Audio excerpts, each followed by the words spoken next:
Hebrews 11 is where we find ourselves this morning. Please turn to Hebrews 11. And we are continuing this Hall of Faith chapter as we're looking through many different people and the lens of their faith. And today we're going to be primarily looking at the faith of Moses. So Hebrews 11, verse 23 through 29, this is God's holy and inspired word. By faith, Moses, when he was born, was hidden for 3 months by his parents because they saw that the child was beautiful, and they were not afraid of the king's edict. By faith, Moses, when he was grown up, refused to be called the son of Pharaoh's daughter, choosing rather to be mistreated with the people of God than to enjoy the fleeting pleasures of sin. He considered the reproach of Christ greater wealth than the treasures of Egypt, for he was looking to the reward. By faith, he left Egypt, not being afraid of the anger of the king, for he endured as seeing him who is invisible. By faith, he kept the Passover and sprinkled the blood so that the destroyer of the firstborn might not touch them. And by faith, the people crossed the Red Sea as on dry land. But the Egyptians, when they attempted to do the same, were drowned. This God, his way is perfect. The word of the Lord proves true. He is a shield for all those who take refuge in him. We're going to see three things this morning in these verses: the faith of parents, the faith of a son, and the faith of a people. So before we look at the faith of Moses, which is our primary topic of this morning, we want to look at the faith of his parents. And before Moses even could exercise faith himself, his father and mother were models of faith to him. You may not know the names of Moses' parents, Amram and Jochebed. Say that twice, Amram and Jochebed. I'll ask you later and quiz you if you remember that. But these are the parents of Moses. We know very little about them. But these parents, what we know from this text is that they had a tremendous amount of faith in the Lord. And they weren't worried about the faith of men or the edict of men, but instead they were overcome by their fear of the Lord and their faith of the Lord. And we can see that in verse 23. By faith, Moses, when he was born, was hidden for 3 months by his parents because they saw that the child was beautiful and they were not afraid of the king's edict.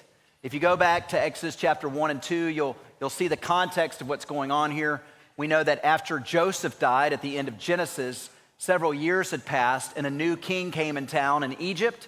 He knew very little about Joseph, if anything at all, and he did not like God's people. He did not worship our God Almighty, and in fact, people would worship Pharaoh as God, and he would see God Almighty as a threat. So anything that would be a threat to him, he would want eliminated. And he made the Hebrew people, the God's people, he made them work harder. And he made them slaves to his workers and to his officials. And the yoke on them was heavy. It was a heavy burden that was imposed on the people. And then the king of Pharaoh, he told these Hebrew midwives who helped the God's people, the women who were giving birth. These midwives were there to help them in labor and delivery. And he told these Hebrew midwives, this Pharaoh, he said, any baby boy that is born, I want you to kill.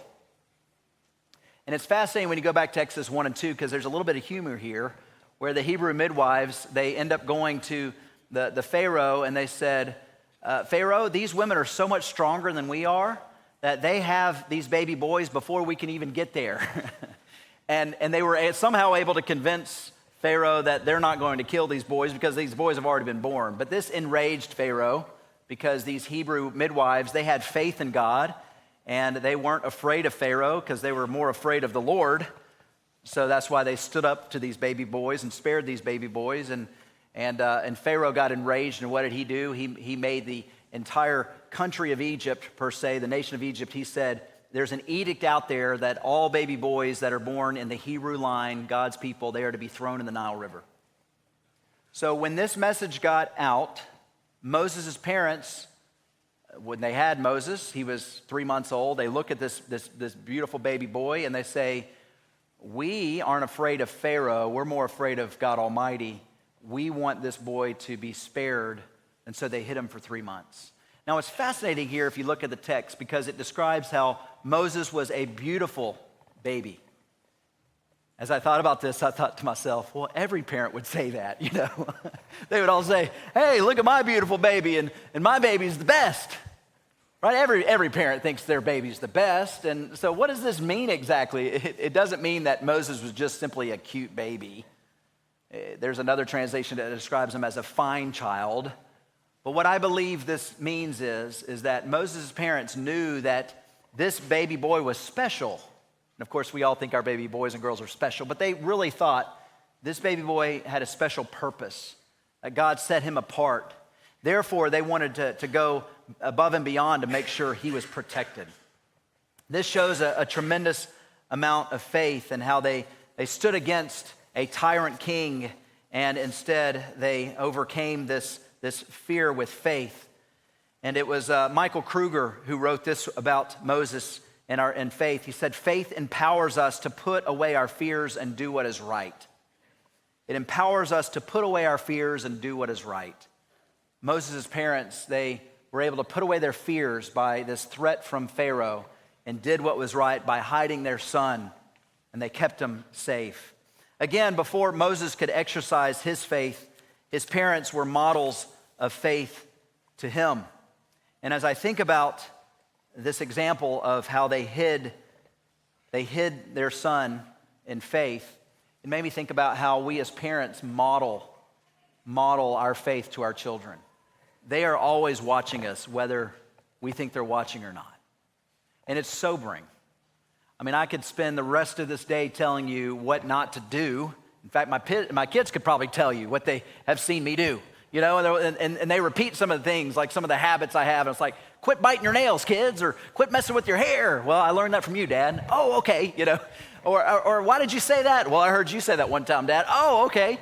We've all been there, but the reality is our kids are watching every move we make, every word that we say. So it is very sobering and humbling. But as I think about this example, we know as you go into Exodus 1 and 2 that when they hid Moses, they ended up putting him in the river, and they ended up he ended up being found by Pharaoh's daughter.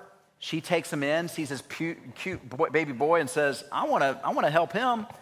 And it goes to show that God had a plan here, because one of Moses' relatives, she ends up going to the princess of Egypt and convincing her, hey, I've got somebody who can help raise this child if you need help. They can help nurse the baby. They can help raise the baby.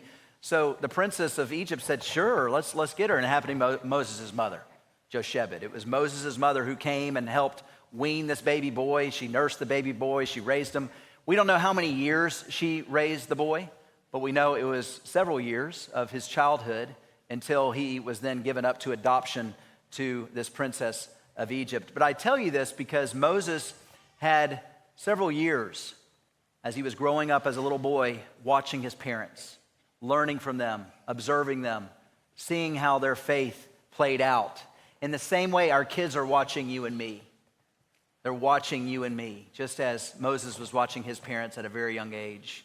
And so let that sober you a little bit. Let that sober you. I've said this before, but I love country music. And Rodney Atkins, his song, I've Been Watching You, one of my favorite songs. I have Caleb listen to it all the time. We joke about it. But in the song, he is in the truck with his son in the back seat, and he's at a red light, and it turns green. And he says a few choice words under his breath. And later that afternoon when they get home, his son says those few choice words. And he goes to his son and he says, where did you learn how to say a word like that? And he said, I've been watching you, Dad. I learned it from you. And then later that evening, he said his son was with his Scooby-Doo nightlight and his pajama pants praying to the Lord before he went to bed, his night prayers. And his dad overheard him and said, where'd you learn to pray to God like that? And he said, I learned it from you, Dad. So our kids, they learn the good things from us and the bad things from us. But they're watching us. They're watching us. And so again, Moses was watching his parents, and he saw that they had faith in the face of a tyrant leader. And they didn't let this leader cause them to panic, but instead they went after what God had called them to do. So now we see a shift. Next, we'll see a shift from the faith of parents to the faith of a son. This is where we get into Moses, verse 24. By faith, Moses, when he was grown up, he refused to be called the son of Pharaoh's daughter, choosing rather to be mistreated with the people of God than to enjoy the fleeting pleasures of sin. As Moses grew older, he was again adopted by the princess of Egypt, Pharaoh's daughter. So he began to learn the language of Egypt. He began to be educated in the Egyptian way. He had all kinds of money that you would get because, again, he's raised up in Pharaoh's home, essentially. He had all kinds of power. But as he got older, he realized he wasn't an Egyptian. He was a Hebrew. He belonged to the Lord, not to Pharaoh. And so there came a point where he had to either choose his master or the Lord. And he said, I'm going to choose the Lord. And I'm going to associate with God's people instead of being an Egyptian. He could have easily gone the easy road and easy route and said, I'm going to be an Egyptian for the rest of my life. I'm going to have all this money. I'm going to have all this power and prestige. I'm going to have everything I need. But instead, he humbled himself and he suffered with the people of God. Notice I said here, suffered with the people. He was mistreated with the people. It was Charles Spurgeon who said this about Moses: affliction nobody would choose, but affliction with the people of God, that is another business altogether. He went on to say here, affliction with the people of God is affliction in glorious company.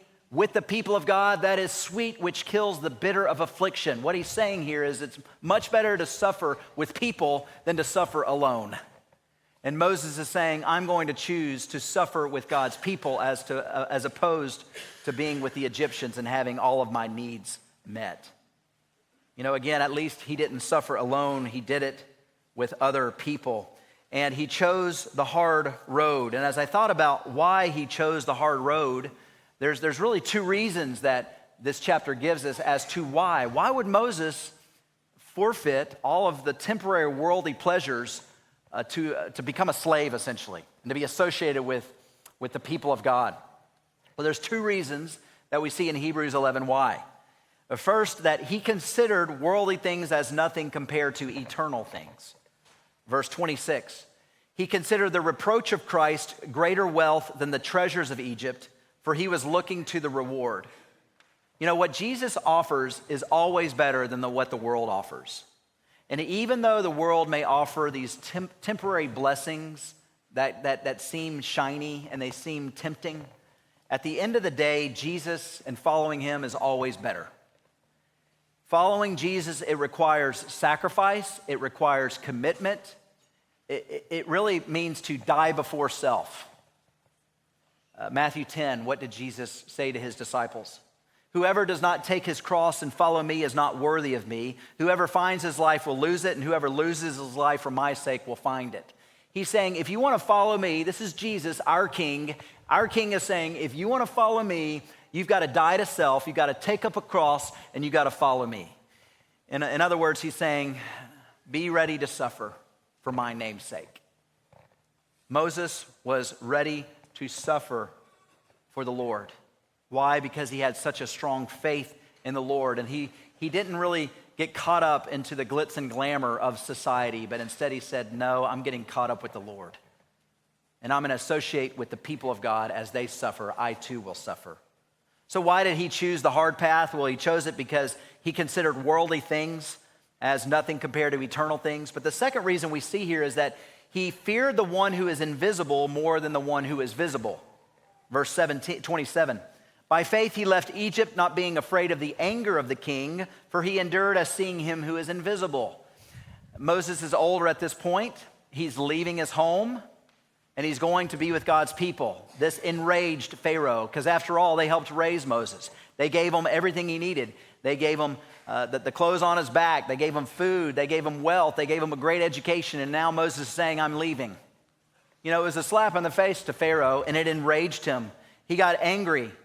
But it says by faith Moses left Egypt, and he endured the persecution from Pharaoh and the mocking from Pharaoh. He endured all that because he saw and believed in the one who is invisible. We know about the burning bush, but we also know that Moses did not see God in the sense of God is invisible, right? We know that he's invisible. And because Moses believed in the one who is invisible more than the one who is visible, he was able to choose the hard path. When you think about it, we all as believers, we believe in an invisible God. And that's what makes our faith so strong. You think about David when he faced Goliath, an invisible God. He knew that God would help him defeat the giant. You think about Shadrach, Meshach, and Abednego They believed in this invisible God too, and when they went against the decree of the king, and they were thrown into a fiery furnace, and they didn't care because they believed more in an invisible God. You think about Daniel, he was thrown into a den of lions to be chewed up and spit out, but he didn't care because he believed in an invisible God. We see example after example after example throughout the Bible and through church history of people who believe in this invisible God, and as a result, their faith helps them overcome such hard things. I think about John Knox. He's the founder of Presbyterianism in Scotland.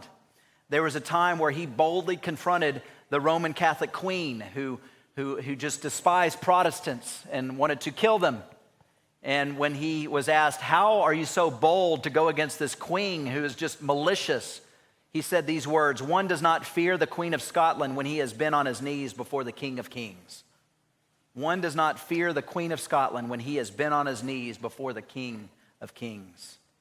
You see, he believed in this immortal, invisible God, and as a result, he was able to endure this queen and her persecution. This is faith, my friends, and Moses had the same faith. He had the same faith. And even as time went on and the plagues took place, we get to one of the final plagues where we see here that verse 28, by faith he kept the Passover. He sprinkled the blood so that the destroyer of the firstborn might not touch them. What's this talking about? It's saying here that Moses, he had a healthy fear of God that drove out the fear of another person. And as a result, he was told by God to slaughter a bull or a lamb and put the blood over the doorpost. And when the angel would come over the door in the house, the baby boy would be spared if there was blood that was shed. But for those that did not put blood over the doorpost, this destroyer would come and wipe out all of the children. And we know that God's people were spared once again that day. Their baby boys were spared again that day because of the faith of Moses and the faith of the people. At the end of the day, Moses feared God more than he feared man. If God is for us, who can be against us? We read earlier in our call to confession, Psalm 118, "The Lord is on my side, I will not fear. What can man do to me? It is better to take refuge in the Lord than to trust in man. It is better to take refuge in the Lord than to trust in princes."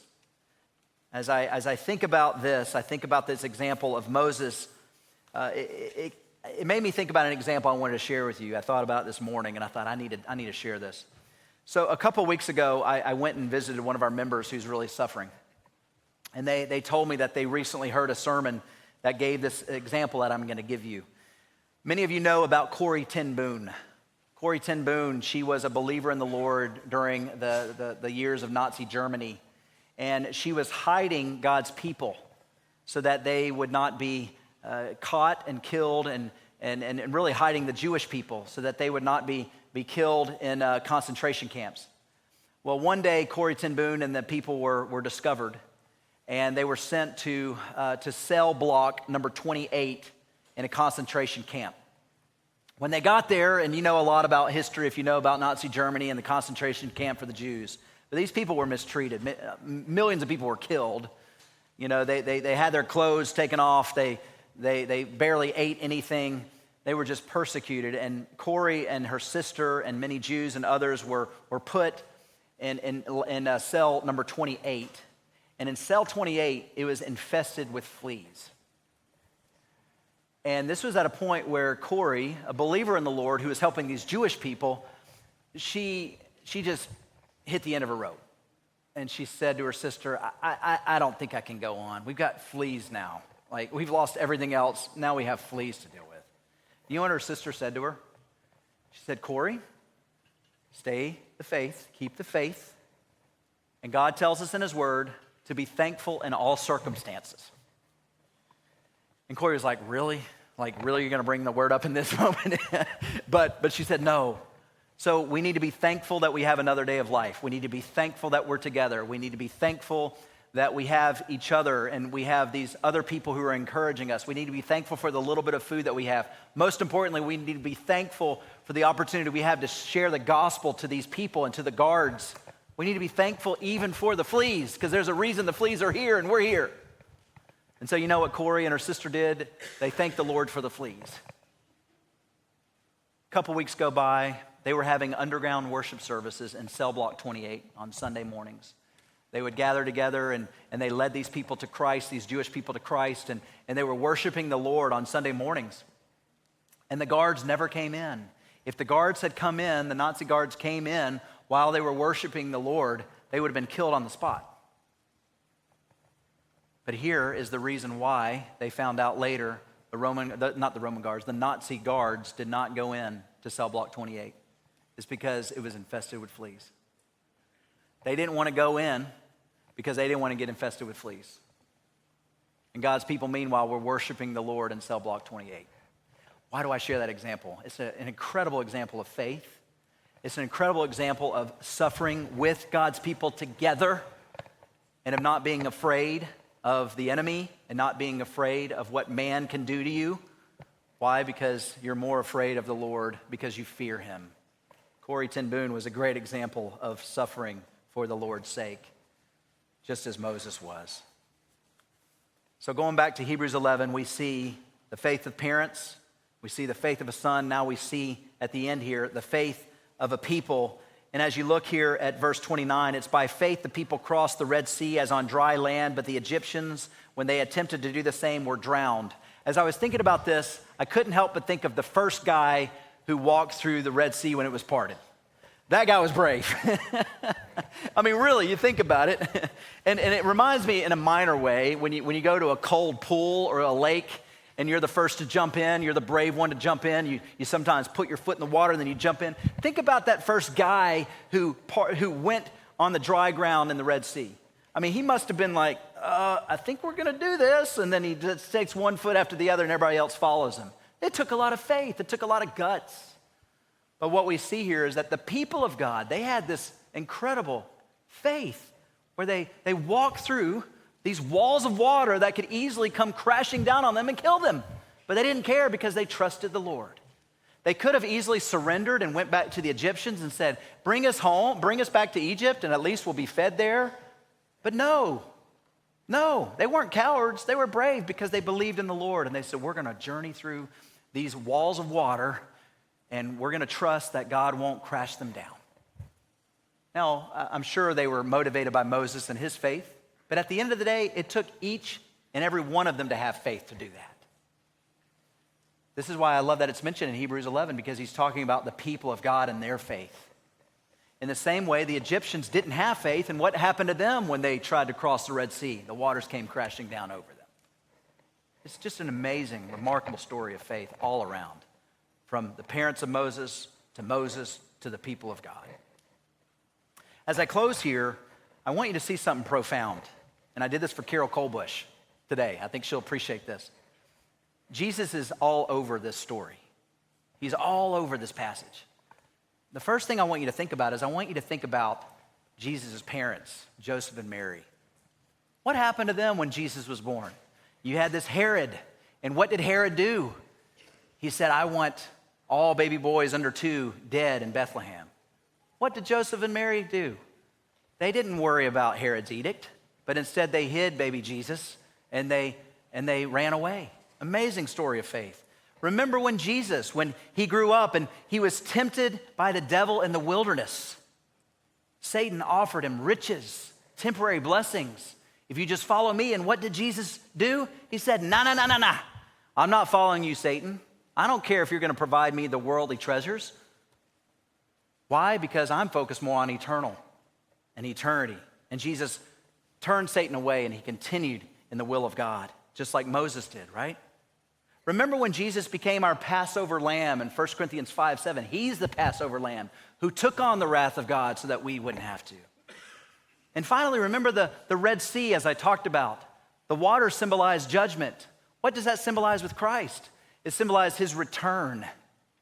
And just as the Israelites had faith in the Lord and they were spared, so we as believers in Christ will be spared from the judgment of God when he returns. But what will happen to the people that do not believe in Jesus? Just like the Egyptians, where the waters will come crashing down and bring judgment, so it will happen to non-believers who do not put their faith and trust in Jesus Christ. It was David McWilliams in his commentary who said, these realities of Hebrews 11 and the story of Moses point to Christ, they lead to Christ, they revolve around Christ, just like planets revolve around the sun. You see, There's a reason why we bring in Christ, because history is his story. And we see Christ all over the Bible, all over the Bible. And we see it right here in Hebrews 11, and we see it in Exodus 1 and 2. My friends, trust in this Jesus Christ. And as the Hebrews, people in the New Testament, they were tempted to veer off from Christ. The author's taking them back to Moses and his people, and he's saying, remember that they had a focus on a future Messiah, and you too stay the course on Jesus Christ, because you'll never, ever be disappointed in him.